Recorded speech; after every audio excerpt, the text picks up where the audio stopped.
जय जय शङ्कर हर हर शङ्कर जय जय शङ्कर हर हर शङ्कर जय जय शङ्कर हर हर शङ्कर जय जय शङ्कर हर हर. குரு தெய்வத்தின் குரல் 4ஆம் பாகம். குருகுலம் கட்டிகாஸ்தானம். குரு ஆச்சாரிய ஒற்றுமை வேற்றுமை.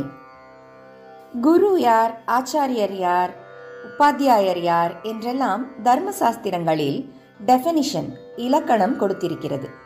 உபநயனத்தில் பிரம்மோபதேசத்தில், அதாவது காயத்ரியை உபதேசிப்பதில் ஆரம்பித்து முடிவான வேதாந்த தரிசனம் வரையில் எவர் கற்பிக்கிறாரோ அவரே குரு என்றும், பிரம்மோபதேசம் இல்லாமல் சாஸ்திரங்களை மட்டும் எல்லாவற்றிலுமோ அல்லது சிலவற்றையோ போதிப்பவர் ஆச்சாரியர் என்றும் ஒரு பாகுபாடு உண்டு. திருஷ்டாந்தமாக கிருஷ்ணருக்கு உபநயனம் பண்ணியவர் கர்க்காச்சாரியர், வித்யாபியாசம் கொடுத்தவர் சாந்தீபினி என்ற வேறொருவர்.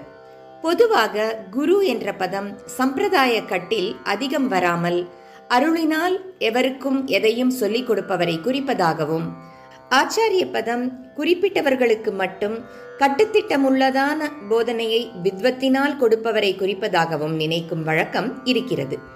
இதற்கு பொருந்துவதாக தர்மசாஸ்திரங்களிலேயே ஒன்றில் எந்த பாஷையில் வேண்டுமானாலும் உபதேசம் தருபவர் குரு என்றும், வேத அத்தியாபனம் மட்டும் பண்ணி வைப்பவர் ஆச்சாரியர் என்றும் சொல்லியிருப்பதாக ஞாபகம். குரு என்பவர் தத்தாத்ரேயரை போல எந்த கட்டுப்பாடான சம்பிரதாயத்திலும் வராமல் அருள் சக்தியாலேயே ஆத்மாபிவிருத்தி அளிப்பவர் என்றும், ஆச்சாரியர் என்பவர் கட்டுப்பாடான ஒரு சம்பிரதாயப்படி வரையறுக்கப்பட்ட சித்தாந்தத்தை விஸ்தாரமாக நம் பகவத் பாதாளை போல போதிப்பவர் என்றும் பொதுவாய் சொல்கிறோம். இதனால்தான் தத்தகுரு என்கிறோமே தவிர தத்தாச்சாரியர் என்பது இல்லை. பகுதி 3இல் குரு ஆச்சாரியர் என்ற உரையில் பெரும்பாலும் இக்கருத்தே அலசப்பட்டுள்ளது. அறிவு வழியில் சிஸ்டமேட்டிக்காக உபதேசித்த பகவத் பாதாள் போன்றவர்களுக்கு அருள் சக்தியும் இருந்தபோது சங்கராச்சாரியர், சங்கர குரு என்று இரு விதமாகவும் சொல்வதாக ஏற்பட்டது. ஆனால் மேலே காட்டினார் போல் சாஸ்திரங்களை பார்த்தால் டெஃபினிஷன்கள் வேறு விதமாய் இருக்கின்றன. தர்ம பிரமாணங்களில் எல்லோரும் குறிப்பிட்டு சொல்லும் மனுஸ்மிருதியில் மேலே குருவுக்கு சொன்ன இலக்கணத்தையே தான் ஆச்சாரியனுக்கும் சொல்லியிருக்கிறது. அதாவது அவன் சிஷ்யனுக்கு பூணூல் போட்டு காயத்ரி உபதேசிப்பதில் ஆரம்பித்து வேத சாஸ்திரங்கள் முடிய சகலமும் பாக்கியில்லாமல் கற்பிக்கணும் என்று சொல்லியிருக்கிறது. உபநீய துயக சிஷ்யம் வேதம் அத்தியாபயேத் விஜக சகல்பம் சரஹஸ்யம் ச தம் ஆச்சாரிய பிரசக்ஷதே. குரு என்பதற்கு ரொம்பவும் தெய்வத்தன்மை கொடுத்து இன்னொரு அர்த்தம் சொல்வதுண்டு. பரபிரம்மம் என்பது குணமும் ரூபமும் இல்லாத வஸ்து. அப்படிப்பட்ட ஒன்றை எப்படி நாம் குணரூபங்களையே அறியக்கூடிய மனசில் கொண்டு வருவது? இப்படி கொண்டு வருவதற்காகத்தான் பரபிரம்மே கருணையோடு குணத்தையும் ரூபத்தையும் தரித்து கொண்டு மனுஷர் மாதிரி வருகிறது. அவரைத்தான் குணத்தை குறிப்பிடும் கு, ரூபத்தை குறிப்பிடும் ரு ஆகிய இரண்டையும் சேர்த்து குரு என்று சொல்வது என்பதாக அர்த்தம் சொல்வதுண்டு. ரொம்பவும் பூர்வத்திலே ஒவ்வொரு தகப்பனார்காரருமே தான் தன் பிள்ளைக்கு பிரம்மோபதேசம் செய்து வைத்து தனக்கு தெரிந்த வித்தியை கற்றுக் கொடுத்து வந்தார். அப்போதிருந்த வித்தியைகள் ரொம்பவும் குறைச்சல். ஒவ்வொரு குடும்பத்திலும் ஒரு வித்தியை குலதனம் மாதிரி பாரம்பரியமாக போயிற்று. அப்போது அப்பாவேதான் குரு. ராமாயணம் மாதிரியான ரொம்ப பழைய புஸ்தகங்களில் குரு என்று தகப்பனாரைத்தான் சொல்லியிருக்கும். பிற்காலத்திலும் காவியங்களில் அப்படி சொல்லி இருப்பதை பார்க்கிறோம். அப்புறம் வித்தியைகள் அதிகமாகி ஏன் இப்படி ஒவ்வொரு வித்தியை ஒவ்வொரு குடும்பத்தோடு போக வேண்டும், கலந்து பரிவர்த்தனை பண்ணிக்கொள்வோமே என்ற அபிப்பிராயம் வளர்ந்த பின் இதர வித்தியைகளை கற்றுக்கொள்வதற்காக அப்பாவை விட்டு பிள்ளை வேறே பெரியவர்களிடம் போகும் பழக்கம் ஏற்பட்டது. ஒரு வித்தியை மாத்திரமின்றி அநேக வித்தியைகளிலும் படுவான தேர்ச்சி பெற்ற பலர் உண்டானார்கள். அப்போது ஒரு வித்தியை அல்லது ஒரு சில வித்தியை மட்டும் தெரிந்த தகப்பனாரிடம் படிப்பதை விட முதலில் இருந்தே இப்படி அநேக வித்தியைகளும் தெரிந்தவர்களிடம் பையனை படிக்க விடுவது நல்லது என்று தெரிந்தது. அப்படிப்பட்டவர்களிடமே பையன் பிரம்மோபதேசம் பெற்று அப்புறம் அவர்களுடைய ஆசிரமத்துக்கே போய் குருகுல முறையில் படிப்பதாக ஏற்பட்டது. வீட்டில் இல்லாத குருகுல சிறப்பம்சம்.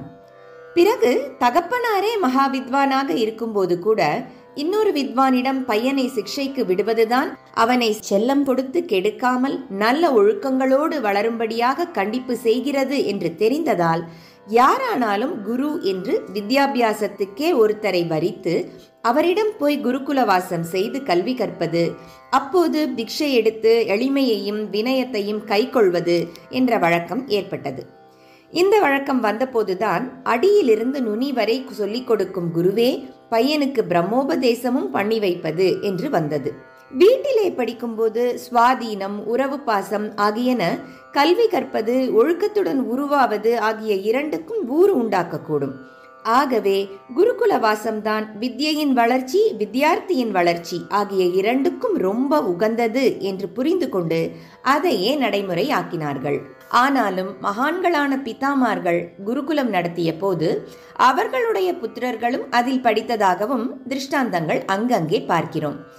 இப்படிப்பட்ட ஒரு பிதா தாமும் கற்றுக் கொடுத்து மற்ற குருமார்களிடம் புத்திரன் கற்று வருவதற்காக அனுப்பி வைப்பதையும் உபனிஷத்துக்களில் பார்க்கிறோம். தங்கள் சந்ததியின் அறிவு விருத்தியாவதிலும் ஆத்மா சுத்தமாவதிலும் அவர்களுக்கு எத்தனை அக்கறை இருந்திருக்கிறது என்பதை நினைத்தால் ஆச்சரியமாயிருக்கிறது. இப்போது பெரும்பாலான தகப்பனார்களுக்கு இந்த இரண்டை பற்றியும் கவலையே இல்லை. எப்படியோ ஓரப்படி பிள்ளை பர்ஸ் நிறைய கத்தை கொண்டு வந்து விட்டால் போதும் என்ற எண்ணம் தான் இருக்கிறது. எந்த தேசத்துக்கு போய் எப்படி குட்டிச்சுவரானாலும் பரவாயில்லை, எந்த படிப்பு படித்தாலும் எந்த தொழில் செய்தாலும் பரவாயில்லை என்று அனுப்பிவிடுகிறார்கள். அல்லது அவர்கள் அனுப்ப வேண்டும் என்றில்லாமல் பிள்ளையே கத்தரித்து கொண்டு போய் விடுகிறான். பர்சில் சேரும் கத்தையிலும் ஒரு நோட்டு கூட அப்பனிடம் காட்டாமல் அவனே வைத்துக் கொள்கிறான். ஆதியிலோ மகன் சான்றோன் என்று புகழ்பெற்று கேட்க வேண்டும் என்று சின்ன குழந்தையை தியாகமாக பிரம்மோபதேசத்தின் போதே குருவிடம் அர்ப்பணம் செய்தார்கள். பிற்காலத்தில் எப்படியோ மறுபடியும் தகப்பனாரே பிரம்மோபதேசம் செய்வதாய் வந்து தற்போது பழைய வித்யாபியாசம் அடியோடு போய்விட்டாலும் பூணூல் போடுவது என்று ஏதோ ஒரு சாங்கியம் பேருக்கு நடக்கிற போது அப்பாவே பிரம்மோபதேசம் செய்வதாக நடைமுறையில் இருக்கிறது. பூர்வ காலத்தில் தன்னுடைய தகப்பனாரையும் வீட்டையும் விட்டுவிட்டு குருகுலவாசம் என்று இன்னொரு பெரியவரிடம் போய் படிப்பது பையனை நல்ல முறையில் உருவாக்குவதற்கு ரொம்பவும் பிரயோஜனப்படுகிறது என்று தெரிந்த போது சத்வித்வானாக இருக்கப்பட்ட பிதாமார்கள் கூட தங்களுடைய தந்தை உரிமை, வித்வத்தில் யோகியதை இரண்டையும் தியாகம் செய்து இன்னொரு வித்வத் சிரேஷ்டரை கொண்டு பிள்ளைக்கு பிரம்மோபதேசம் செய்வித்து அவரிடமே வித்யாபியாசத்துக்கு விட ஆரம்பித்தார்கள். இதனால்தான் பிரம்மோபதேச சடங்குக்கே உபநயனம் என்று பெயர் ஏற்பட்டது. உபநயனம் என்றால் சமீபத்தில் கொண்டு போய் சேர்ப்பது என்று அர்த்தம். இந்த சடங்கானது ஒரு பையனை குருகுலம் நடத்தும் ஆச்சாரியரிடம் கொண்டு சேர்த்தது என்பதாலேயே இப்படி பெயர். அகத்தில் அப்பாவிடமே பாடம் சொல்லிக் கொள்வதற்கு கொண்டு போய் சேர்ப்பது என்று சொல்ல வேண்டியதில்லை அல்லவா? முதலில் பையனை அவனுடைய பிதா ஆச்சாரியரின் சமீபத்தில் கொண்டு போய் சேர்க்கிறான். அப்புறம் ஆச்சாரியர் அவனை ஈஸ்வரனின் சமீபத்தில் கொண்டு சேர்க்கிறார்.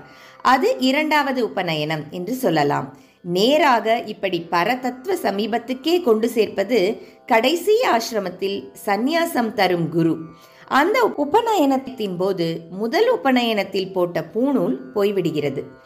கர்ப்பாதானம் செய்து ஒரு ஜீவனை உண்டு பண்ணி அது பிறந்த பின் ஜாதகர்மம், நாமகர்மம், சௌலம் அதாவது குடுமி வைப்பது முதலான சம்ஸ்காரங்களை செய்யும் பிதாவே குரு.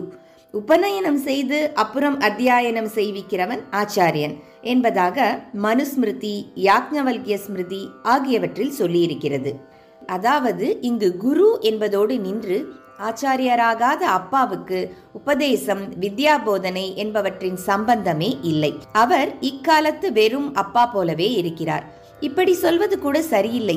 இக்கால அப்பாக்கள் சம்ஸ்காரபூர்வமான கர்ப்பாதானத்திலிருந்து சௌலம் வரையிலான சம்ஸ்காரங்களையும் புத்திரருக்கு பண்ணுவதாக காணோமே. ஒரு குழந்தையை பூணூல் போட்டு ஆச்சாரியரோடு அனுப்பும்போது அதற்கு எங்கேயோ யாரகத்துக்கோ போகிறோம் என்ற துக்கம் ஏற்படக்கூடுமல்லவா?